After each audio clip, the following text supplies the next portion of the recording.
আজকের নড়াইলের এমপি সাহেবের মৃত্যুর দিকে তাকাই দেখো। টাকার লোভে সে পাগল হয়ে গেছে, নেশা হয়ে গেছে। টাকা টাকা টাকা, সম্পদ। কতটুকু পাপ করলে একটা মানুষের মৃত্যু এইভাবে হয়?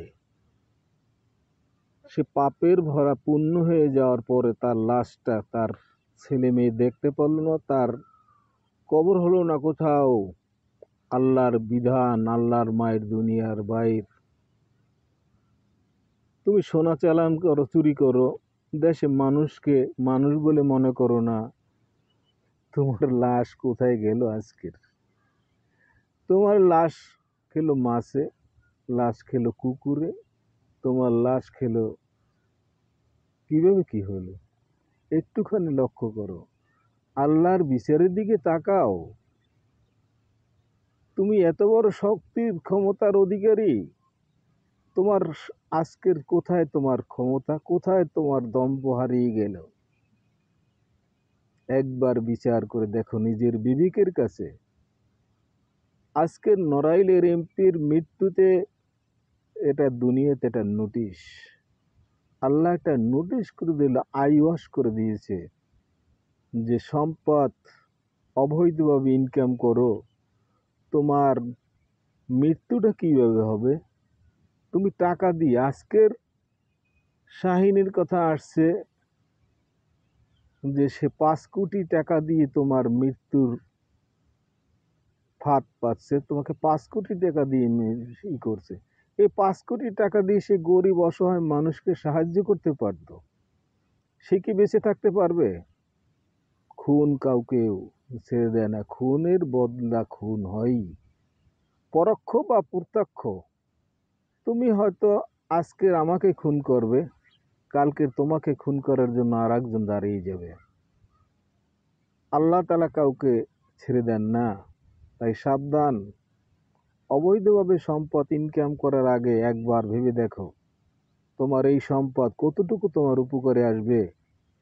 তোমার ছেলে মেয়ে রেখে যাবা, অবৈধভাবে টাকা ইনকাম করে তাদেরকে বিদেশে লেখাপড়া করাবা, উচ্চ শিক্ষায় শিক্ষিত করবা। তোমার এই ছেলে মেয়ে তোমার কতটুকু কাজে লাগবে? আল্লাহর কাজ করো। যে আল্লাহ তোমাকে আমাকে সৃষ্টি করছে তাদের দিকে তাকাও। তোমার এই সম্পদের একদিন তো তুমি হিসাব দিতেই হবে মহান আল্লাহ তাআলার কাছে। হয়তো দুনিয়াতে তুমি কারো কাছে তোমার হিসাব দিতে পারলে না, তুমি জমিদার, তুমি অত্যন্ত ক্ষমতার অধিকারী, তাহলে তোমার ক্ষমতার সাথে দুনিয়ার মানুষই তোমার সাথে পারলো না। কিন্তু যে একজন মহান সৃষ্টিকর্তা, এই সৃষ্টির জাহানের মালিক, তার কাছে তোমার একদিন হিসাব দিতেই হবে। তাই প্রত্যেকটা কাজ করার আগেই তুমি একবার হিসাব করে দেখো, আমারও হিসাব নেওয়ার একজন মালিক আছে। পৃথিবীতে এমন কিছু করো না যা মানুষ তোমাকে নিয়ে ঠাট্টা করবে, বিদ্রূপ করবে। তোমার সম্পদ, তুমি তোমার বাংলাদেশের ভিতরে বিশাল একটি নজির রেখে গেল এরশাদ শিকদার। সে কি করলো? স্বর্ণকমল করছে। সেই স্বর্ণকমলে কি সে থাকতে পারছে? নারীর লোভ বড় লোভ। নারীর থেকে তুমি সাবধানে থাকো। নারী হলো তোমার একমাত্র ধ্বংসের কারণ। এই পৃথিবীতে যত যাহা কিছু হয়েছে সমস্ত কিছু নারীর জন্যই হয়েছে। এই আদম আলাইহিস সালাম, মানুষ সৃষ্টির থেকেই দেখো তাকাইয়া, আদম আলাইহিস সালামকে দুনিয়াতে, যে জান্নাত থেকে দুনিয়াতে পাঠাইছে শুধু নারীর কারণে। নারীরা কোমলময়ী, নারীরা মমতাময়ী, নারীদের মন নরম।